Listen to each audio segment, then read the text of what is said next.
남중국해에서 영유권 분쟁을 벌이고 있는 필리핀과 중국이 정면 충돌했습니다. 이에 따라서 필리핀과 상호 방위 조약을 맺고 있는 미국도 발끈하면서 미중 간 충돌로 이어질 조짐마저 보입니다.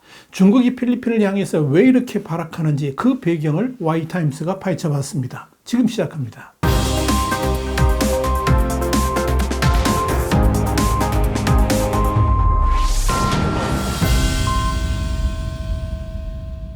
중국 외교부는 8일 홈페이지를 통해서 대변인 명의의 입장문을 내고 이 필리핀을 향해서 남중국해 스프레트리 군도, 이 중국명으로는 난샤군도라고 그러는데요. 여기에 좌초된 군함을 즉시 예인하라고 촉구를 했습니다. 중국이 돌연 스프레트리 군도의 폐군함 예인을 주장하고 나선 것은 지난 5일 있었던 양국 간의 충돌로부터 기인합니다. 필리핀 해경은 이 스프레트리 군도 내에 세컨드 토마스 암초, 이 중국말로는 러나이자오라고 그러는데 여기에 좌초된 필리핀 군함에 보급품과 건축자재를 전달하려고 했는데 이를 두고 중국 해경이 물대포를 쏘면서 필리핀 해경선에 접근을 막은 바 있었습니다.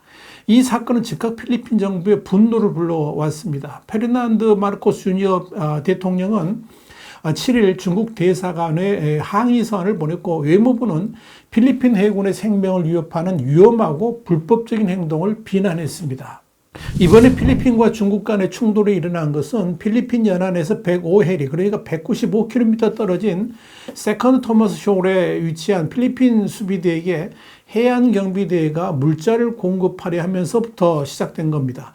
필리핀은 1999년 이곳에 이 자국 군함이 좌초했다 그러면서 해당 선박을 지킨다는 명분으로 10명 안팎의 해병대원을 상주시키고 있지만 중국은 필리핀이 불법으로 해당 암초를 점거하고 있다 그러면서 맞서왔습니다. 이 때문에 중국과 필리핀은 좌초 군함 문제로 잊을만 하면 한 번씩 갈등을 빚고 있는 겁니다. 이 폐군함은 사실 미국이 1944년 2차 세계대전 때 전차 상륙함으로 건조했던 것인데요. 지금은 선체가 완전히 녹슬어서 구멍이 숭숭 뚫린 폐군함입니다.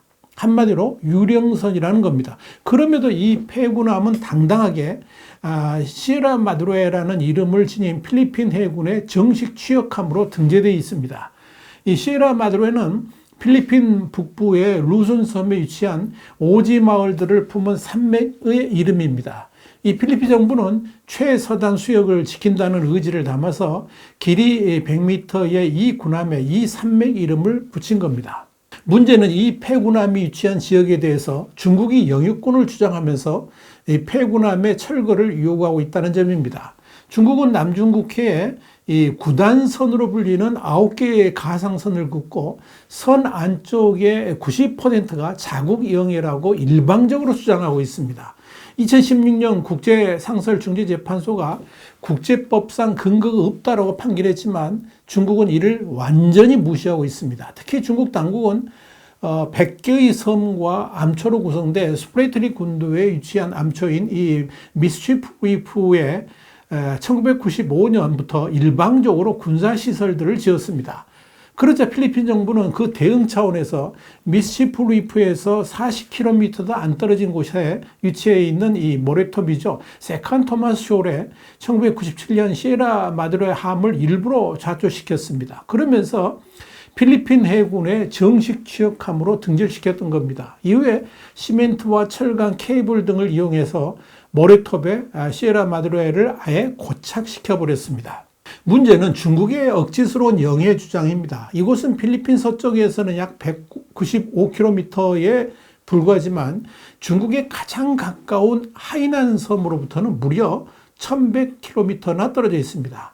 자국 해안으로부터 200해리 내에 위치한 배타적 경제수역이라는 것이 이 필리핀의 주장이지만 중국은 힘으로 밀어붙이면서 자국 영해라고 억지를 쓰고 있는 것입니다. 심지어 중국은 스프레트리 군도뿐만 아니라 전체 336만 7천 제곱킬로미터라는 남중국해의 거의 대부분에 대해서 자국이 일방적으로 설정한 구단선을 들면서 명백한 주권을 주장하고 있습니다. 그리고 이곳의 수많은 섬과 암초를 군사기지화했습니다. 2016년 해양법에 관한 유엔 협약에 따른 국제중재재판소는 중국의 이런 주장이 역사적 근거가 없다라고 판결했지만 중국은 이를 무시하고 있는 겁니다. 상황이 이렇다 보니까 필리핀 입장에서는 녹슬어서 구멍이 숭숭 뚫린 시에라마드레 함을 사수해야만 합니다. 만약 필리핀이 그곳에서 철수한다면 중국은 폐군함을 파괴하고 이 모래톱도 장악해서 자국 군사시설을 지을 것이기 때문에 그렇습니다.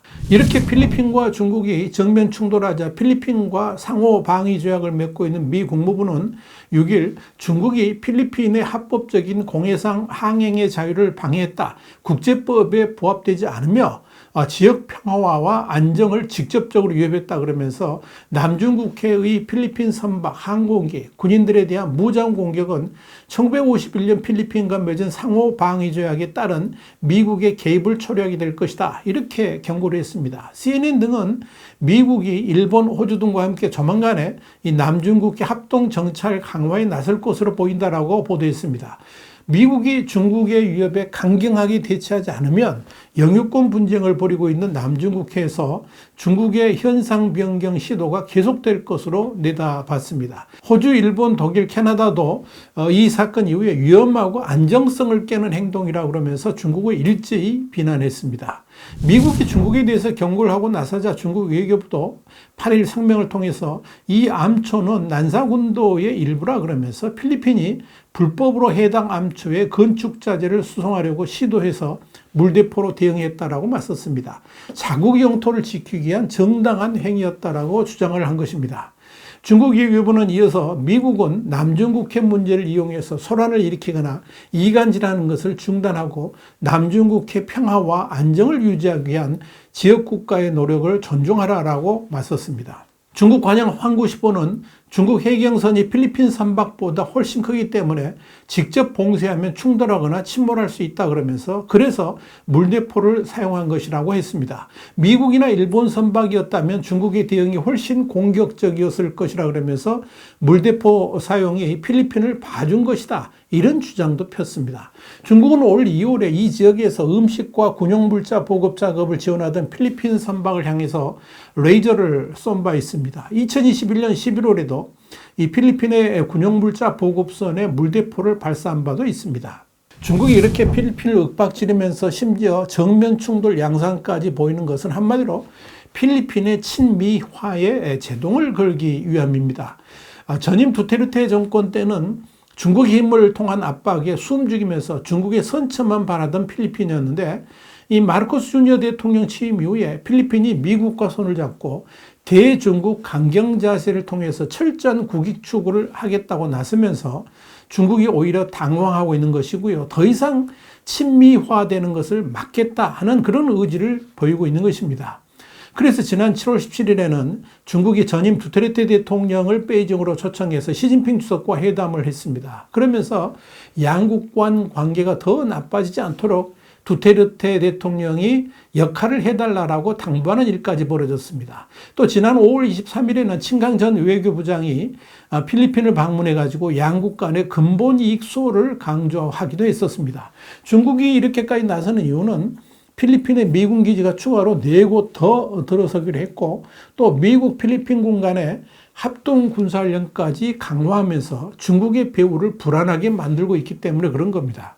그러나 중국이 그렇게 필리핀을 압박하면 할수록 중국의 입장은 더욱 난처해질 수밖에 없을 겁니다. 그럴수록 필리핀은 더욱더 미국뿐만 아니라 한국을 비롯한 호주, 일본 등과도 안보 동맹을 강화할 것이기 때문에 그렇습니다. 참으로 어리석은 중국입니다. 화이트함 장세 분석이었습니다. 감사합니다.